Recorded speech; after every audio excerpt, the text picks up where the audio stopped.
Welcome to my YouTube channel study with Ayu. My name is Aayushi and ये हमारा polity का second lecture है। इससे पहले हमने एक लेक्चर डिस्कस कर लिया है, तो अगर आपने वो नहीं देखा है तो डिस्क्रिप्शन में उसका लिंक है, वहाँ जाकर उस लेक्चर को देख लीजिए। इस लेक्चर को स्टार्ट करने से पहले हम प्रीवियस लेक्चर में जो हमने पढ़ा था उसको ब्रीफ में एक बार रिवाइज़ कर लेते हैं ताकि वो हमें याद रखने में आसानी हो। ठीक है, तो हमने क्या पढ़ा था? हमने पढ़ा था origin of the polity. Polity का ओरिजिन कहाँ से हुआ था? तो पॉलिटी का ओरिजिन हुआ था ग्रीक से। ग्रीक में दो विद्वान थे। एक विद्वान थे सुकरात, जिन्होंने कोई भी बुक नहीं लिखी थी। इन्होंने सिर्फ हमें बताया था कि राज्य कैसा होना चाहिए, शासन कैसा होना चाहिए, राजा कैसा होना चाहिए, शासन कैसे चलाना चाहिए, इस तरीके की बातें इन्होंने बताई थी। तो इन्हीं के शिष्य थे प्लेटो। उन्होंने इनसे प्रेरणा लेकर एक बुक लिखी, रिपब्लिक। इन्होंने रिपब्लिक बुक लिखी। अब रिपब्लिक बुक को अगर इसके ज्ञान को सब जगह फैलाना है तो उसके लिए इन्होंने एक शिक्षण संस्थान खोला, दी अकेडमी। याद रखना, दी अकेडमी, ना कि अन अकेडमी। ठीक है, तो यहीं के शिष्य थे अरस्तु। अब अरस्तु थे, उन्होंने एक बुक लिखी पॉलिटिक्स। जब इन्होंने ये बुक लिख दी तो इसके बाद इनको बोला जाने लगा राजनीतिक विज्ञान का जनक। ठीक है, इन्हीं के ही शिष्य थे सिकंदर, जिनको बोला जाता था अलेक्जेंडर तृतीय, अलेक्जेंडर द ग्रेट। तो हमें इनका क्रम याद रखना है। पहले आए सुकरात, फिर आए प्लेटो, फिर आए अरस्तु। ठीक है, और इनके शिष्य थे सिकंदर। अब पॉलिटी यानी कि राज्य व्यवस्था। राज्य व्यवस्था का हम संधि विच्छेद करते हैं तो क्या बनता है? राज्य प्लस व्यवस्था। तो राज्य किसको बोला जाता है? किस क्षेत्र को हम राज्य बोलते हैं? उस क्षेत्र को बोलते हैं जिसके पास ये चार चीज़ें होती है: भूभाग होता है, जनसंख्या होती है, सरकार होती है, संप्रभुता होती है। इसको हमने डिटेल में डिस्कस किया था प्रीवियस लेक्चर में। अब हम शॉर्ट में ही पढ़ेंगे कि संप्रभुता क्या होती है। निर्णय लेने का अधिकार होता है हमारा, आंतरिक और बाह्य। ठीक है, अब व्यवस्था वर्ड, क्योंकि राज्य प्लस व्यवस्था, तो व्यवस्था वर्ड क्या होता है? अगर हम इसके स्कूल कॉलेज में व्यवस्था बनानी हो तो हमें क्या करना होता है? वहाँ पर नियम लागू करने होते हैं। तो नियम को अगर एक सीक्वेंस में लगा दे तो उसको ही हम संविधान बोलते हैं। ठीक है, संविधान हम बोलते हैं उसको। अब संविधान के प्रकार हम देखते हैं, तो संविधान हम दो आधार पर उसके प्रकार देख सकते हैं।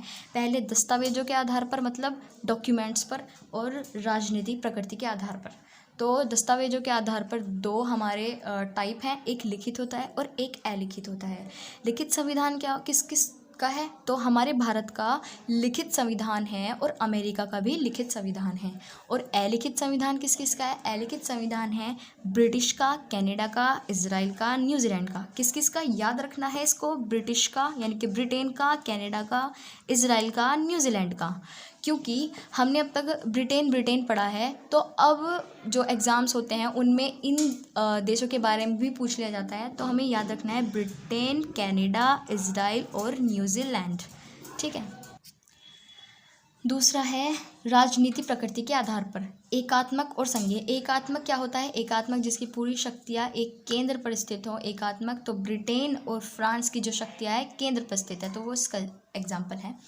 और संघीय मतलब जिनके अलग अलग स्तर हो, अलग अलग स्तर ऐसे हों, तो वहाँ पर शक्तियों का विकेंद्रीकरण, फैली रहती है शक्तियाँ। तो यूएस में, कनाडा में, ऑस्ट्रेलिया में। ठीक है, तो ये एग्जाम्पल इसके हैं। तो हम अपना आज का टॉपिक स्टार्ट करते हैं। आज का हमारा टॉपिक है वर्तमान में जो हमारा संविधान है उसका डेवलपमेंट कैसे कैसे हुआ। डेवलपमेंट हम अब शुरू करने जा रहे हैं कि कैसे कैसे भारत में यूरोपियन कंपनियों का आगमन, यहाँ से हमारी जो है संविधान की डेवलपमेंट की यात्रा शुरू होती है।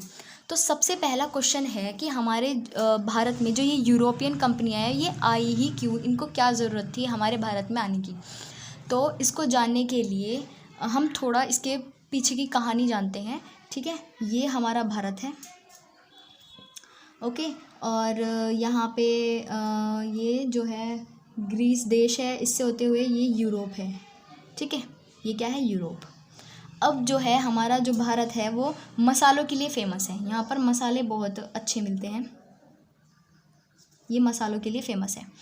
ठीक है, तो क्या होता है, पहले तो मसाले जो हमारे स्थलीय मार्ग से चले जाते थे यहाँ पर यूरोप में पहुँच जाया करते थे, क्योंकि यूरोप को मसालों की बहुत ज़रूरत है। बहुत ज़्यादा मात्रा में इनको मसाले चाहिए थे। अब क्यों चाहिए थे? क्योंकि यूरोप में 99% जो है नॉन वेज है, मतलब मांसाहारी है। अब मांस को प्रिजर्व करने के लिए मसालों की आवश्यकता थी, तो इनको इस टाइम जो भारत से भरपूर मात्रा में मसाले मिल रहे थे। फिर क्या हुआ, जो यहाँ पर एक कुस्तुनतुनिया की जगह है, कुस्तुनतुनिया नाम की जगह, यहाँ पर ओटोमन साम्राज्य का आगमन हुआ। उन्होंने इस पर आक्रमण किया ओटोमन साम्राज्य ने, और यहाँ पर अपना कब्जा कर लिया। तो यहाँ पे जो विद्वान थे वो भागकर क्या है, यूरोप के आसपास वाले जगह चले गए। जो भी विद्वान थे वो भागकर चले गए। और जो ये ओटोमन साम्राज्य है, इसने इस एरिया पर टैक्स लगा दिया, बहुत ज़्यादा टैक्स लगा दिया। तो अब जो मसाले भारत से यूरोप में जा रहे थे उनको बहुत ज़्यादा टैक्स देना पड़ रहा था, जिस वजह से वो भरपूर मात्रा में नहीं पहुंच पा रहे थे यूरोप में। ठीक है, अब यूरोप के पास जो है मसालों की कमी हो गई। ठीक है, अब उसके पास विद्वान भी आ गए। अब जब ये विद्वान हैं, जो ये आए हैं विद्वान, इन्होंने क्या कर दिया, आविष्कार शुरू कर दिया, आविष्कार करने इन्होंने शुरू कर दिए। तो सबसे पहले इन्होंने क्या बनाया, कंपास। कंपास क्या होता है, कंपास ये होता है दिशा के लिए, तो कंपास बनाया। फिर इन्होंने क्या बनाना शुरू कर दिया, जो जहाज़ें थी वो पहले छोटे स्तर पर बनती थी, फिर बड़ी बड़ी जहाज़ें, पुर्तगाली हो गए, स्पेन हो गए, इन्होंने बड़ी जो है जहाज़ें बना दी। तो अब यूरोप के पास मसालों की कमी है, इनके पास आविष्कार भी है, मतलब इनके पास जहाज़ हैं आने जाने के लिए। तो यूरोप के राजा महाराजाओं ने कहा कि ऐसे देशों की खोज करो जहाँ से हम व्यापार कर सकें। ठीक है, यूरोप की ही एक जगह है पुर्तगाल। पुर्तगाल का एक व्यक्ति है, आपने सुना है इनका नाम, वास्को डिगामा। इन्होंने समुद्री मार्ग से अफ्रीका से होते हुए भारत की खोज करी। अब भारत की खोज इन्होंने ऐसे नहीं की कि पहले भारत था ही नहीं, इन्होंने खोज का मतलब है जो समुद्री मार्ग से रास्ता जाता था उसकी खोज करी है इन्होंने। ठीक है, अब जब वास्को डिगामा भारत पहुंचा तो उसने वहाँ पर खूब सारा व्यापार किया। ठीक है, कहते हैं कि जितना वास्को डिगामा पैसे लेकर आया था उसका 16 गुना उसने कमा लिया। अब जब वो वापस गया तो यूरोप के राजा महाराजाओं ने वास्को डिगामा को कहा कि अब हमें एक कंपनी बनानी चाहिए। तो पुर्तगाल ने 1498, जब वास्को डिगामा भारत कब गया था, कब पहुंचा था, 1498, 1498 में, तो इन्होंने कंपनी बनाई इस्तादो दी इंडिया। याद रखना है, पुर्तगालियों की कंपनी बनी इस्तादो दी इंडिया। अब जब जो वास्को डिगामा है वो यूरोप वापस पहुंचा तो सबको पता चला भाई ये इतना पैसा कमा के आया है, तो जाहिर सी बात है अगर पड़ोसियों को ये पता चले कि कोई बंदा इतने पैसे कमा कर आया है तो पड़ोसी भी तो सोचेंगे कि भाई हमें भी जाना चाहिए व्यापार करने के लिए। इसका प्रभाव ब्रिटेन के 2 व्यक्तियों पर पड़ा जिनका नाम है जॉन वॉट और जॉर्ज वाइट। 2 व्यक्ति थे। इन्होंने क्या किया, इन्होंने कंपनी बनाई ईस्ट इंडिया कंपनी। ठीक है, इन्होंने कंपनी बनाई, ये 1600 में भारत गई। ब्रिटेन की कंपनी थी ईस्ट इंडिया कंपनी, 1600 में ये भारत गई। फिर ऐसे ही डचों को पता चला, डच जो कि वर्तमान में इनको नीदरलैंड बोलते हैं, डचों ने बनाई 1602 में डच ईस्ट इंडिया कंपनी। इसी तरह डैनिश ने बनाई डैनिश ईस्ट इंडिया कंपनी 1616 में, और 16 चौके 64 में फ्रांस ने बनाई फ्रेंच ईस्ट इंडिया कंपनी।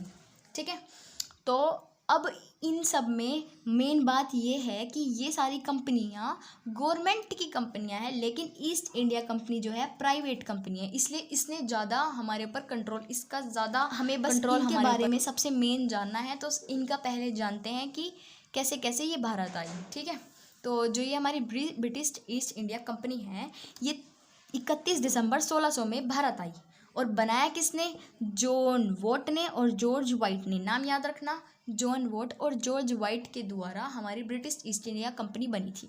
ठीक है, अब ब्रिटिश ईस्ट इंडिया कंपनी को भारत आने के लिए एक अधिकार पत्र की आवश्यकता थी।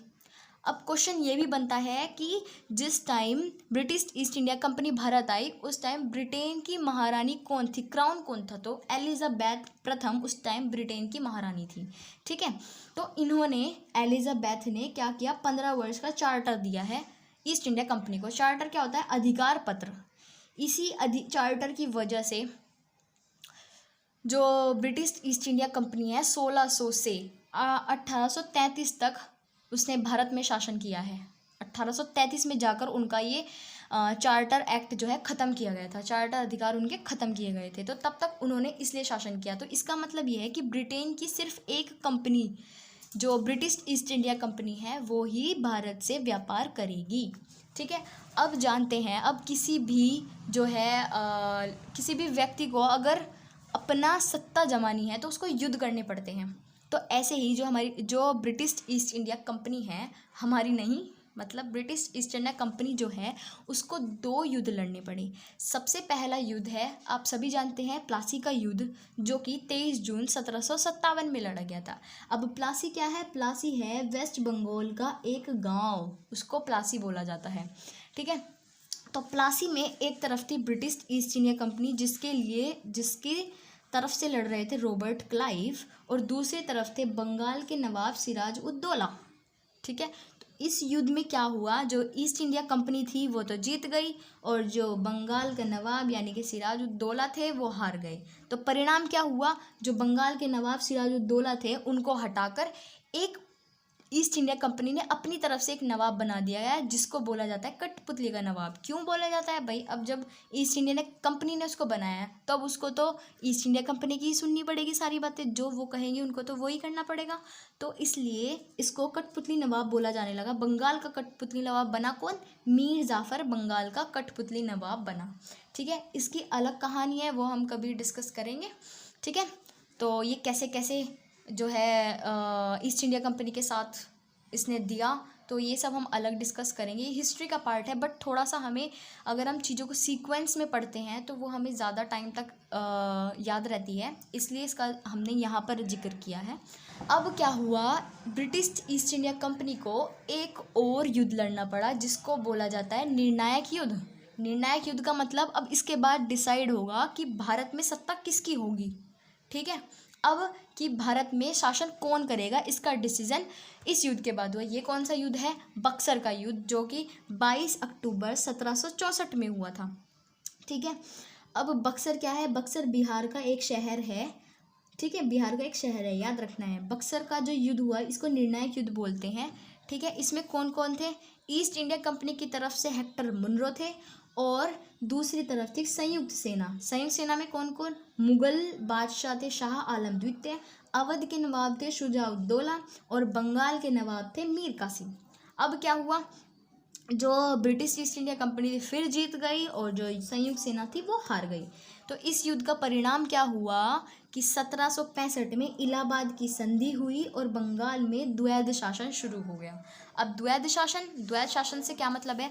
द्वैध शासन मतलब एक तरफ दीवानी राइट्स और दूसरी तरफ निजामत राइट्स। जो दीवानी राइट्स थे वो संपत्ति से रिलेटेड थे, मतलब संपत्ति के सारे अधिकार किसके अंडर में आ गए?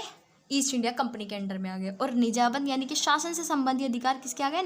नवाब के पास आ गए। अब नवाब कौन था? नवाब तो भाई ईस्ट इंडिया कंपनी का बनाया हुआ ही था, कठपुतली नवाब था।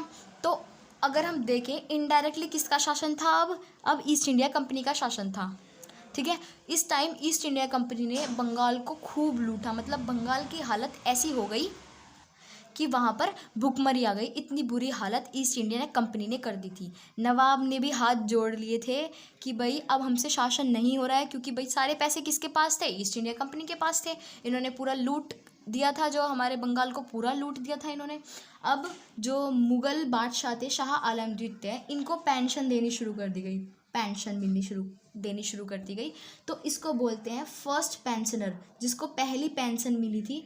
तो मुग़ल बादशाह, ऐसा मुग़ल बादशाह जिसको पहली बार पेंशन दी गई थी, वो है शाह आलम द्वितीय। ठीक है, कौन है? शाह आलम द्वितीय। तो अब हमें क्या क्या हो गया? इलाहाबाद की संधि हो गई और बंगाल में द्वैध शासन हो गया। तो इसके परिणाम स्वरूप क्या हुआ, जब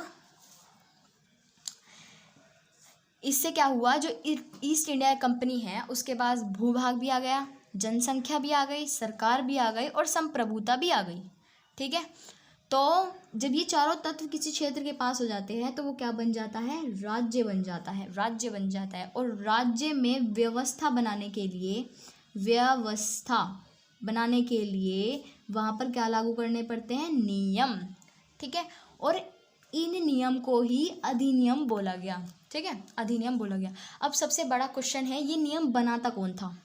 ठीक है, तो सब लोग सोचते हैं कि ईस्ट इंडिया कंपनी ही इन नियम को बनाती थी, पर नहीं, इन नियम को बनाती थी ब्रिटिश पार्लियामेंट। ब्रिटिश पार्लियामेंट जो है इन नियम को बनाया करती थी। तो अधिनियम को भी हम दो तरीके से देख सकते हैं, ईस्ट इंडिया कंपनी द्वारा लागू और ब्रिटिश क्राउन द्वारा लागू। इसका मतलब क्या है कि बनाती तो थी ईस्ट ब्रिटिश पार्लियामेंट इसको बनाती थी। ठीक है, किसको? अधिनियम को। लेकिन लागू कौन करता था? लागू कौन करता था भारत में उसको? तो ये क्वेश्चन है। तो जो 1857 उससे पहले लागू करती थी ईस्ट इंडिया कंपनी, और उसके बाद लागू कौन करती थी? ब्रिटिश क्राउन उसको लागू करता था। 2 रूप में अधिनियम पढ़ेंगे। एक तो हो गया ईस्ट इंडिया कंपनी द्वारा लागू 1773 से 1853 तक, और दूसरा हो गया ब्रिटिश क्राउन द्वारा लागू 1858 से 1947 तक। अब आप सोचेंगे कि ये बीच का गैप कहाँ गया? तो इस बीच के गैप में यानी कि 53 से 58 तक कोई भी अधिनियम नहीं बना था। ठीक है, कोई भी अधिनियम नहीं बना था, इसलिए इस गैप को रखा गया है। तो आज के लेक्चर में सिर्फ इतना ही। आई होप आपको ये लेक्चर समझ आया होगा। अगर आपको कोई भी कमी लगी तो प्लीज़ कमेंट सेक्शन में बताना कि आपको क्या कमी लगी। Thanks for watching. Take care, bye bye.